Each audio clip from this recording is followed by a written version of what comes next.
read a Tuesday night in the Bible study in the book of Ecclesiastes, the 3rd chapter, where he talked about history repeats.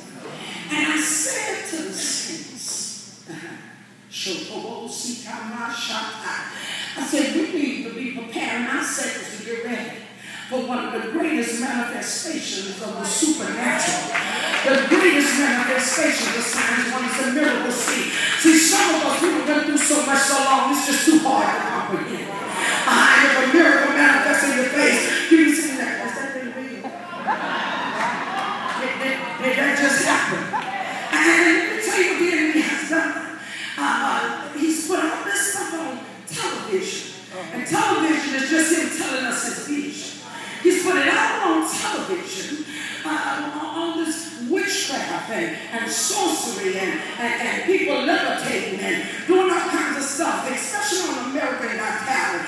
And people have become desensitized. And it's all on the internet, all over the place. And you know why? He's throwing the counterfeit out there and doing all this stuff that he's doing because he don't know how, he don't know when. But he knows that God is not going to let it go down like this. See, he knows that God has the power.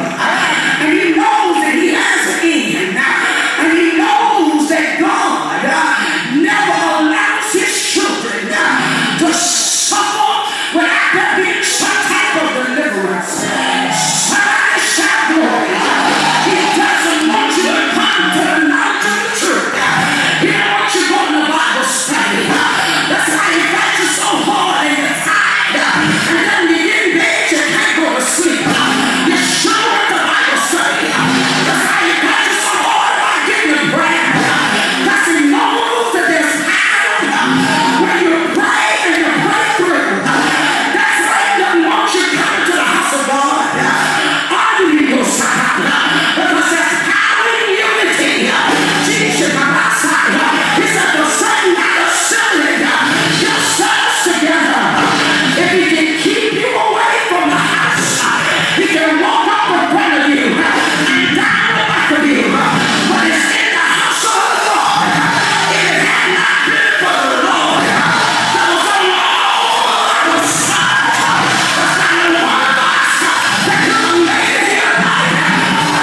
Oh, thank God for Jesus.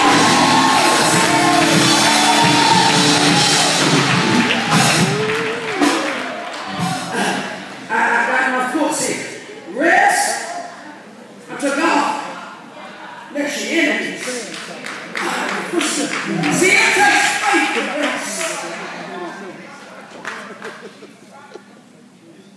That's why a lot of us can't rest. Well, you know what?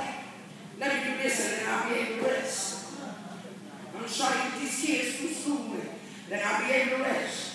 I can just get this done, then I'll be able to rest. I can't rest until this is taken care of. I can't rest. Somebody say, I'm getting ready to rest until God makes my enemies my footstool. Look with me, my sisters and brothers, if you would, please. Look with me. I need to move on. Look at Psalms 110, 1 through 2. I have some other scriptures, and I'm just going to talk about them while you're going with me. Because, see, being seated, glory to God, at the right hand of the Father is a picture of rest. You know what we read in 1 John 4 and 17, it is a picture of rest. Somebody say a picture of rest. Because in the Old Testament, the priests never sat down. We never read where the priests sat down. They were continually moving and going about their business. That's why they had the rope tied around their waist and had the bells and pomegranate at the end of their robes. So every time they were moving, it would make noise and let them know that the priest was still alive and God was accepting the sacrifice. And the minute they no longer heard the sound, the bells, they knew that either the priest was unclean or something he had was unclean and God wasn't accepting it. And he would drop dead right there. And they had to pull him out. Would pull him out because he was dead. And see, the priests never sat down in the Old Testament.